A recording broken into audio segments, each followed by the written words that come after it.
বিকেলে হাঁটতে যাওয়ার একটু অভ্যেস আছে।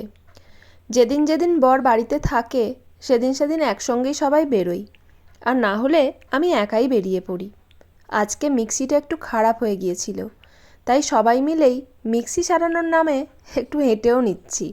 কোয়ার্টার থেকে কমপ্লেক্স যাওয়ার পথে একটা বড় পার্ক পড়ে, তো এখন বাচ্চাদেরকে ওর বাবা একটু পার্কে খেলাচ্ছে, অনেক কিছু শেখাচ্ছে, কিভাবে কি ব্যবহার করতে হয় না করতে হয়।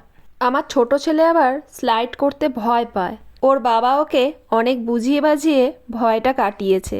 আমি মাঝে মধ্যেই এখানে নিয়ে আসি। পার্ক থেকে বেরিয়ে কমপ্লেক্সের দিকে গেলাম, গিয়ে দেখলাম মিক্সি সারানোর দোকানটা বন্ধ আছে। পাশেই একটা মিষ্টির দোকান ছিল, সেখানে আমার এই লাড্ডুগুলো দেখে ভীষণ খেতে ইচ্ছে করলো। যেহেতু কাজের কাজ কিছুই হলো না, তো লাড্ডু নিয়ে বাড়ি চলে এলাম। মাঝে মধ্যে এসব খাবার আমি খেয়েই থাকি।